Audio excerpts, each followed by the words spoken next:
We all must try to understand what is happening. We need to try to understand what is happening. And in my humble opinion, ideology is only going to get in your way. Nobody understands what is happening. Not Buddhists, not Christians, not government scientists, not, no one understands what is happening. So forget ideologies. They betray, they limit, they lead astray. Just deal with the raw data and trust yourself. Nobody is smarter than you are. And what if they are? What good is their understanding doing you? Go for direct experience. What do you think when you face the waterfall? What do you think when you have sex? What do you think when you take psilocybin? Everything else is unconfirmable rumor, useless, probably lies. So liberate yourself from the illusion of culture.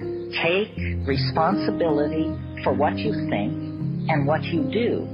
And then the other political implication toward community is a lot of people are going to be very anxious because change raises anxiety in people. And people who have limited opportunities to educate themselves are scared because they can sense that everything familiar is giving way, but they don't want to embrace the unimaginable.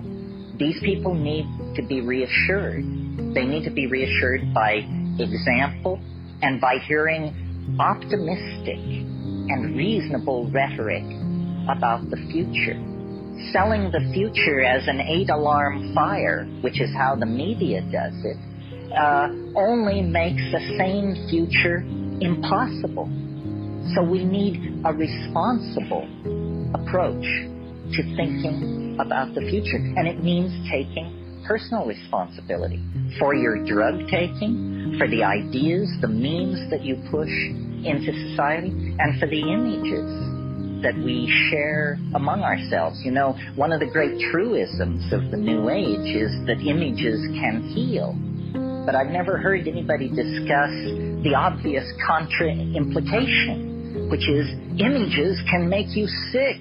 And you are constantly bombarded with images which disempower, divide, confuse, and make crazy, basically.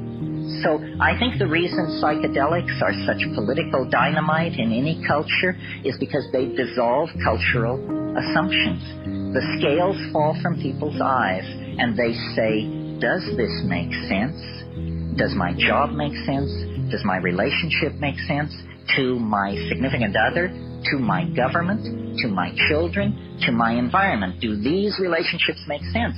And of course, if the answer for most people in high-tech society is no. We've been compromised, we've been deluded, we've been sold a massive pottage.